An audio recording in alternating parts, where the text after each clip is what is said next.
Abertura. Fundo azul. Linha branca horizontal se divide em duas e forma um quadrado que logo se desfaz. Círculo se divide horizontalmente em outros coloridos e se desfazem. No centro, repórter Justiça entrevista. Olá, o Repórter Justiça... Apresentadora Renata Teodoro. Diferente do que você está acostumado a ver. A gente estreia um novo formato do programa, o Repórter Justiça Entrevista. Uma vez por mês, vamos retomar... Apresentador Leonardo Ferreira. Uma análise atualizada feita por convidados que vão participar com a gente aqui no estúdio da TV Justiça. No primeiro programa da série, nosso tema é o racismo, uma prática que provoca desigualdade, violência e muito sofrimento e que não deveria mais fazer parte da vida de ninguém. Exatamente, Renato. O preconceito por causa da cor da pele ainda está enraizado no nosso dia a dia, no trabalho, na economia, nas relações de uma forma geral e nas redes sociais. Recentemente, uma decisão do STF equiparou o crime de injúria racial ao de racismo, um passo importante no combate a esse tipo de preconceito. A gente vai assistir agora a alguns depoimentos de pessoas que já passaram por esse tipo de discriminação. Vamos ver. A primeira experiência com relação ao racismo que eu tive... Marcos Reis, professor. E entrei na pré-escola, naquele período da pré-escola começava com 6 anos.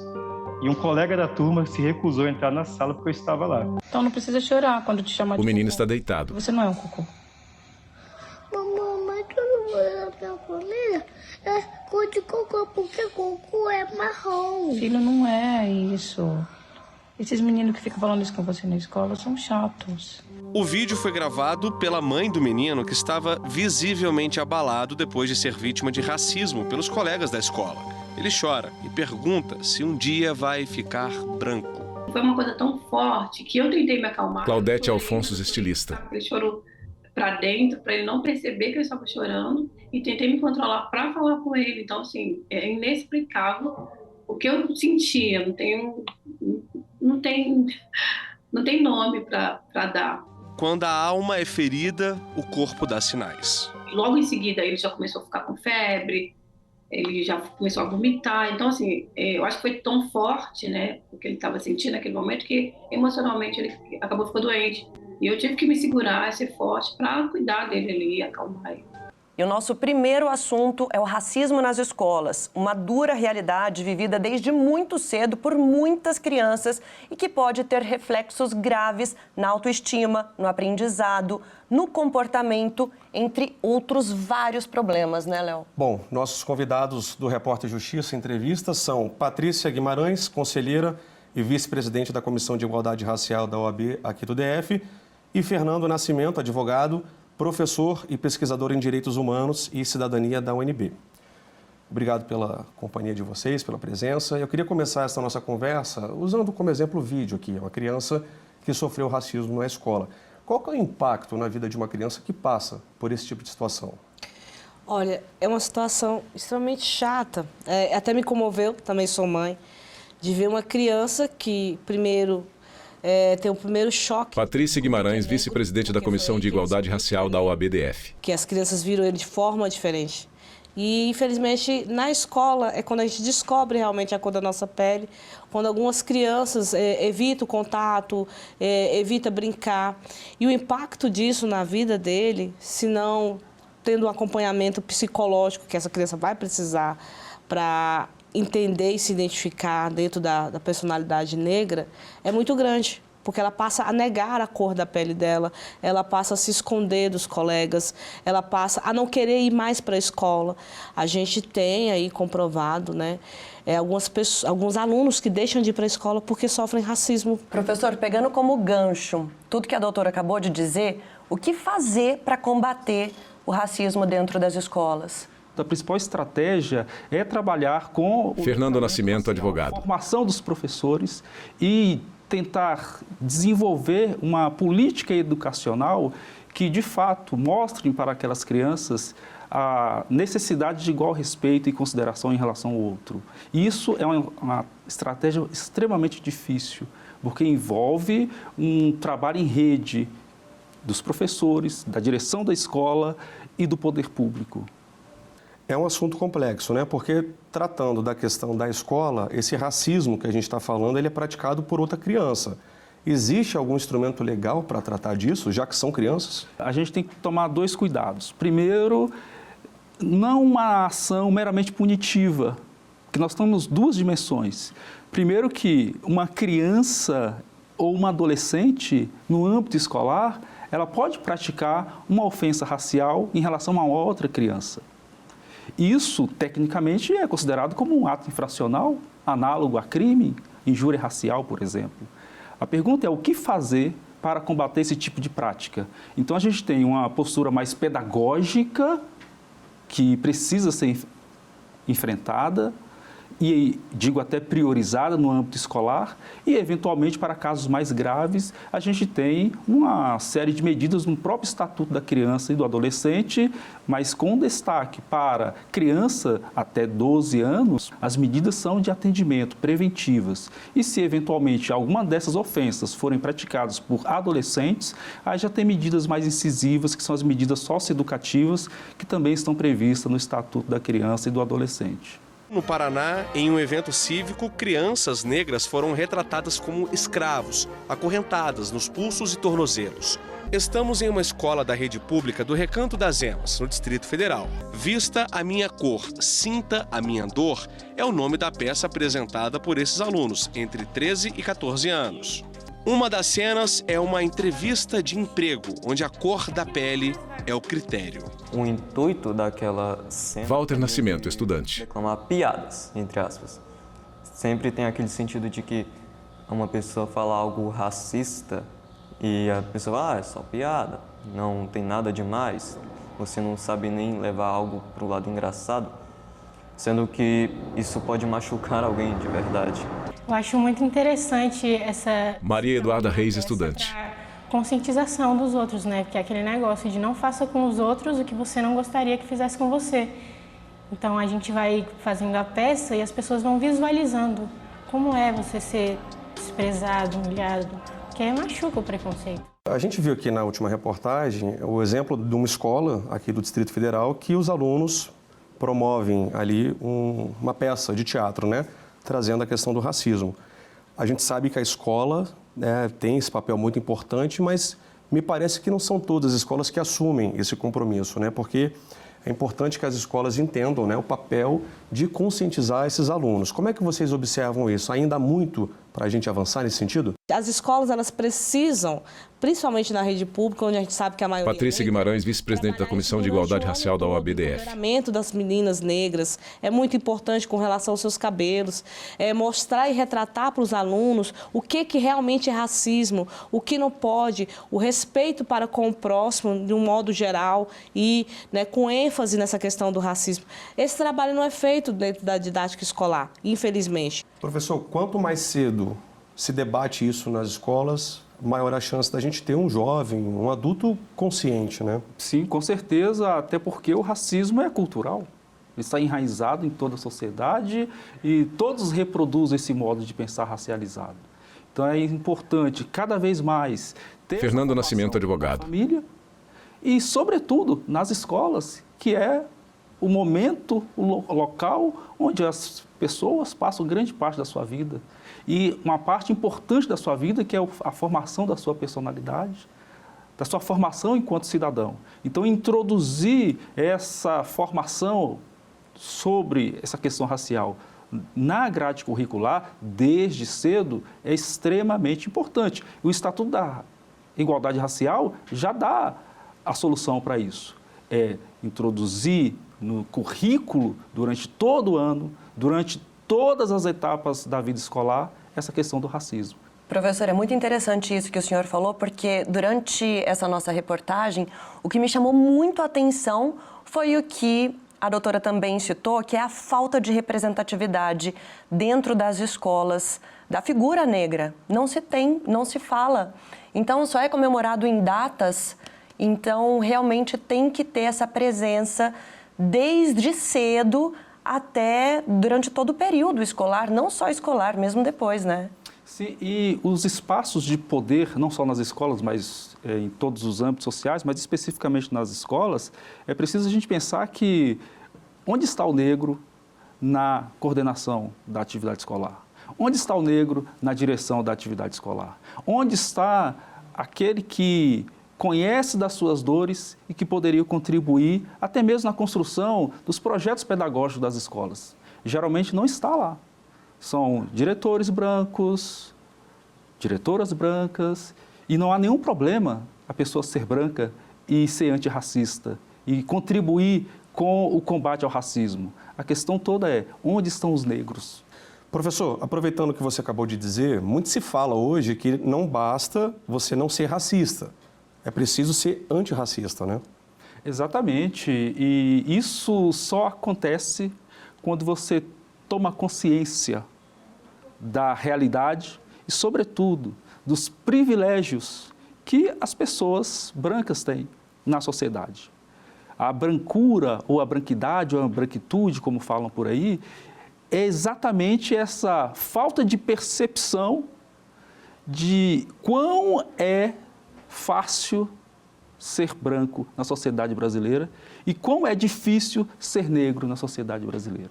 Então, na medida que a gente toma consciência desses privilégios que são reservados às pessoas não negras e as dificuldades, os obstáculos que são atribuídos às pessoas negras, essa tomada de consciência é extremamente importante, porque aí você consegue trabalhar em rede, não só o movimento negro, não só as pessoas negras, mas também as pessoas brancas que tomam consciência que a sociedade é racializada, desses privilégios inerentes às pessoas brancas, e aí passa a ser também antirracista. Continue com a gente, nós vamos para um rápido intervalo, mas daqui a pouquinho a gente volta para falar mais sobre racismo. Sai daí. Vinheta de transição no Centro Repórter Justiça Entrevista. Vinheta de transição no Centro Repórter Justiça Entrevista. Voltamos com o Repórter Justiça Entrevista. E aqui com a gente hoje, Patrícia Guimarães, conselheira e vice-presidente da Comissão de Igualdade Racial da OAB-DF, e Fernando Nascimento, advogado, professor e pesquisador em Direitos Humanos Apresentadora e Cidadania Renata Teodoro, da UNB. E a nossa conversa é sobre racismo. Doutora, qual que é a diferença entre racismo e injúria racial? Renata, essa é a pergunta clássica, né? A injúria racial, Patrícia ela é Guimarães, vice-presidente da Comissão de Igualdade Racial da OAB-DF. Pessoa, a um indivíduo. Já o racismo, você ofende toda uma coletividade. Mas, para nós que somos militantes dentro dessa área, injúria a gente também é racismo. Tanto que agora a gente tem uma equiparação, né, da injúria racial ao racismo, que é crime do mesmo jeito. Doutora, eu já vou aproveitar essa resposta para a gente mostrar agora um caso muito Apresentador absurdo Leonardo que aconteceu Ferreira. recentemente aqui no Distrito Federal, da Marla. Ela sofreu ataques racistas logo depois que foi sancionada a Lei 14.532, que tipifica a injúria racial como crime de racismo. Vamos acompanhar agora. Estava voltando do trabalho e subi para pegar justamente uma rotatória, né? Foi quando eu me deparei com eles, né? Marla dos Santos, conselheira tutelar. E eles acharam que eu iria, né, bater meu carro neles.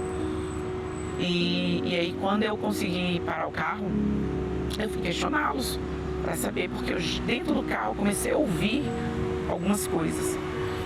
Só que você não acredita que está acontecendo alguma coisa com você, né? E aí, eu fui questionar o que estava acontecendo. E aí, eles já vieram super agressivos e perguntando e falando se eu não estava vendo eles, se eu não sabia que pedestre tinha preferência. Eu falei, claro que eu sei.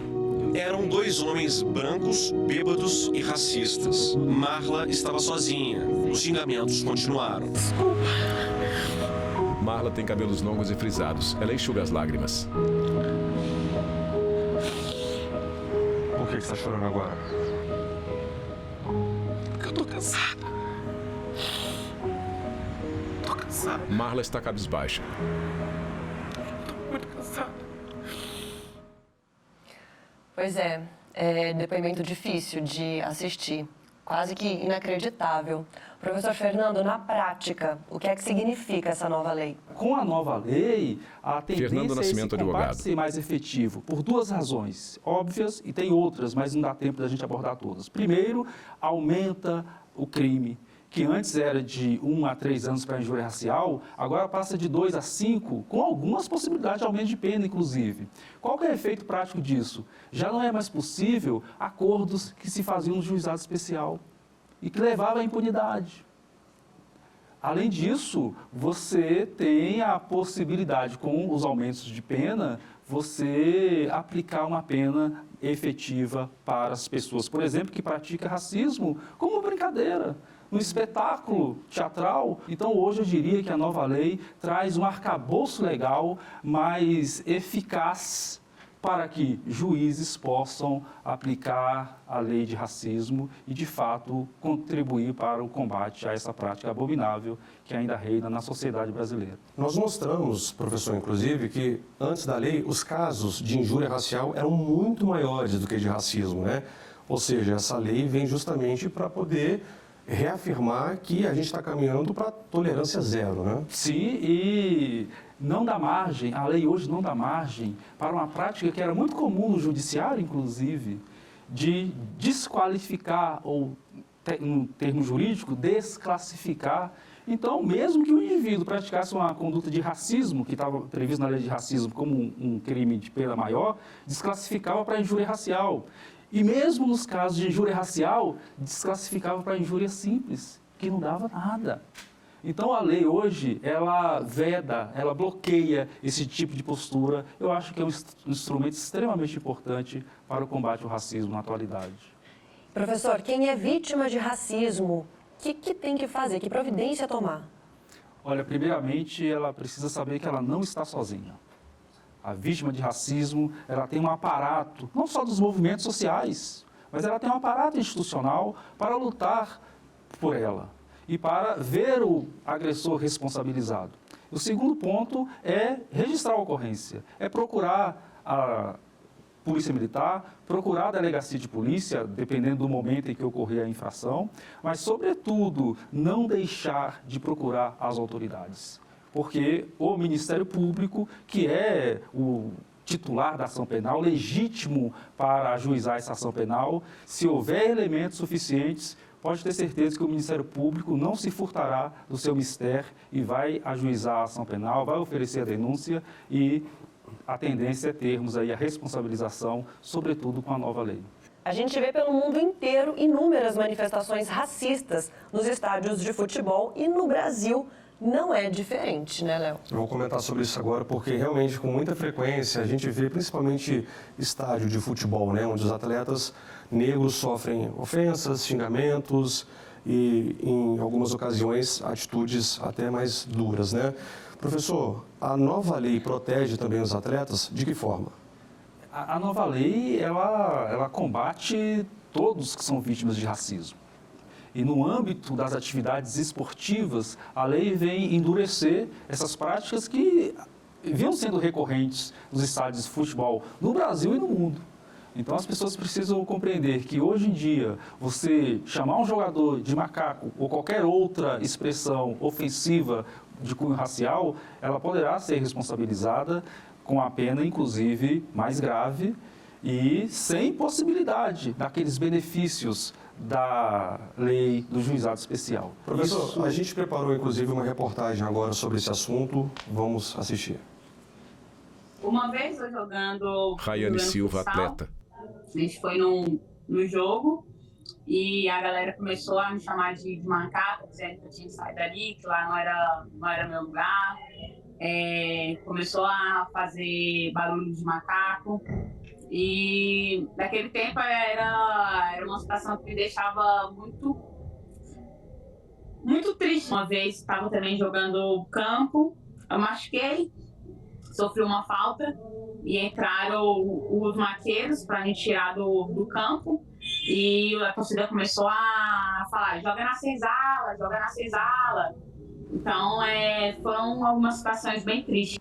Não só triste, como é deprimente, né, professor? Como que a gente ainda tem esse racismo tão forte, como a gente viu, não é só no ambiente escolar, aqui no esporte também. Sim, está arraigado na sociedade e A nova lei, por exemplo, traz algumas soluções para punir aquele Fernando que está Nascimento, na torcida advogado. organizada, ou alguém que está ali xingando, chamando as pessoas de palavras ofensivas, por exemplo, como aconteceu nesse vídeo. Mas também a gente precisa pensar em medidas para que os organizadores desses eventos tomem providências de cunho educacional, preventivo, para coibir esse tipo de prática. E além do preconceito contra a cor de pele, professor, outro tipo de discriminação muito comum que a gente vê, e com frequência, aliás, é o racismo religioso. Em 2021, foram feitas mais de 500 denúncias de violação à liberdade de crença no Brasil. Passei muito preconceito de sair na rua, né, de estar na Adna rodoviária, Santos, mãe baiana de pegar Oiá. um ônibus, né? A gente usa sempre o nosso ojar, nossa cabeça ela está sempre coberta, porque o nosso bem maior é a cabeça, né? É a cabeça. E a nossa tradição, ela faz a gente guardar a nossa cabeça. E às vezes eu estar para pegar um ônibus ou subir na escada, a pessoa Adna imita o olhar de desconfiança. né? O que foi? Algum problema? Tá rindo de quê? Ou eu tá mesmo com a minha indumentária. Eu posso ir para onde eu quiser, do jeito que eu tô aqui. Né? Faz parte do que eu vivo, faz parte disso aqui. Essa religião é a minha bengala, que todos os dias, quando eu levanto da minha cama, essa bengala, ela me fortalece. Ela me diz quem eu sou, ela me conduz a um caminho legal, ela me conduz a ajudar as pessoas. Essa religião é a minha bengala, é a minha força. Por que eu vou jogar fora? Ela não está me fazendo mal nenhum. Pelo contrário, ela me incentiva a olhar para as pessoas. Ela me incentiva a amar as pessoas. Ela me incentiva a ajudar as pessoas. Por que não se respeita? Por quê? Não me respeita, porque não respeita nosso povo. Pois é, aqui está um retrato claro e bem fiel de como que o racismo ele passa por várias situações. No caso dela, por ser mulher, às vezes a idade mais avançada, por ser negra, por causa da religião. Ou seja, a nova lei, ela reforça, né, essa questão da liberdade religiosa. Qual que é a importância para a vida dessas pessoas que muitas vezes sofrem ataques por causa da religião? Léo, a nova lei, ela trouxe um amparo, Patrícia Guimarães, vice-presidente da Comissão de Igualdade Racial da OAB-DF. Que tem aí dentro da sua religião uma vida. Né? Elas projetam toda a vida dela dentro da religião de matriz africana. Não é como o catolicismo, que as pessoas vão no final de semana na igreja assistir uma missa. Né? Para a pessoa de religião de matriz africana, ela vive aquilo de uma forma mais profunda. Então, assim, é um amparo agora para essas pessoas, para os templos dessas pessoas, que muitas vezes são violados, invadidos, imagens são quebradas. Então, assim, a nova lei, ela vai trazer esse amparo, né, para começar-se a respeitar a religião de matriz africana como um todo. Agora, professor Fernando, os amparos legais e jurídicos, a gente conseguiu abordar bem. Agora, e a parte humana? Né? Quais impactos esse tipo de depoimento que a gente viu agora, né? Esse racismo religioso, quais impactos ele traz para a vida daquela pessoa? Olha, o racismo, nesse contexto religioso, ele ataca uma questão sagrada do ser humano, né? A relação dele com o transcendental. E esse depoimento, ele até nos deixa comovido, porque ele é bem representativo do que esse tipo de racismo pode causar. Professor, a gente continua falando de injúria racial porque ela faz também muitas vítimas nas redes sociais. Vamos mostrar agora o caso de uma menina de 10 anos que foi atacada simplesmente, Renata, porque ela disse que se acha bonita. Dá para acreditar nisso? Vamos ver. Me senti muito triste. Minha família me deu apoio, mas eu não tava conseguindo dormir direito, tava falando à noite, como minha mãe disse, não tem costume de ficar falando à noite. Meu Deus do céu. Doutora, nesses casos de preconceito nas redes sociais, o que é que diz a lei? A lei tem um amparo também. Tudo, gente, tem que ser denunciado, né? Existe esse ataque na internet, ele tem que ser denunciado na delegacia, feito um boletim de ocorrência e à procura dessa pessoa que fez, ela cometeu injúria, da mesma forma se fosse presencial. E ela vai responder do mesmo jeito. Doutora, um resumo do que a gente falou até agora, a gente já está finalizando o programa. Qual a mensagem que fica para quem assiste a gente? Tudo começa pela educação, tudo começa pela primeira infância. A gente tem que buscar, nós, sociedade, nós, governantes, educar as crianças. Ninguém nasce racista, aprende a ser racista. E o melhor combate à luta ainda é a educação. Então, assim, o nosso clamor é que a escola passe a falar mais sobre o assunto, para que a gente comece a trazer essas crianças com conscientização, para que elas se tornem um adolescente consciente e lá na frente um cidadão sem preconceito. É uma vitória, sim. A gente espera não precisar fazer uso dessa lei, mas que as pessoas tenham consciência que o racismo dói, que o racismo fere e que não pode ser feito. E que o racismo mata, né? Tá certo. Recado dado, muito obrigado. Professor Fernando, qual a mensagem que fica? O racismo, ele precisa ser entendido cada vez mais pela sociedade, pela população, como um problema de todos. Não é um problema meu, que sou negro, não é um problema da doutora Patrícia, não é um problema das vítimas de racismo de modo geral. É um problema da sociedade. Na medida que a sociedade entender que não vivemos numa democracia racial, é um mito da democracia racial que já foi deixado para trás, mas as pessoas ainda acreditam. Na medida em que nós acordamos para essa realidade e combatemos o racismo, nós vamos chegar num outro patamar, um patamar de democracia. Isso quer dizer que a democracia, ela pressupõe o combate ao racismo. Professor Fernando, doutora Patrícia, muito obrigada pela presença de vocês aqui. Léo, muito obrigada também pela nossa estreia do Repórter Justiça Entrevista. E a gente fica por aqui. Eu adorei a companhia de todos vocês. Muito obrigado pela sua audiência e na semana que vem a gente tem um novo encontro. Créditos finais. Direção Betânia Victor Reis. Produção Rogério Brandão. Reportagem Leonardo Ferreira e Renata Teodoro. Roteiro e edição Leonardo Ferreira e Renata Teodoro. Cabelo e maquiagem Lia Marques. Operação de câmeras Elias Cardoso, Luiz Marcos e Orlando Santos. Operação de VT Rogério Gomes e Suzy Orsi. Operação de áudio Jabes Júnior. Iluminação Luiz Moura. Assistência de estúdio Gisley Santos, Gilmar Francisco e Thiago Mesquita. Operador de sistemas Gilberto Paulo da Silva e José Antônio Fagundes Neto. Operador de teleprompter Wendel Pereira. Edição de pós-produção Thiago Lopes. Núcleo de programação Rosa Wazi. Núcleo técnico Fábio Guedes. Núcleo de produção de programas Flávia Soledade. Supervisão Coordenadoria de Gestão da TV e Rádio Justiça, Secretaria de Comunicação Social, STF. Realização TV Justiça Essencial 2023.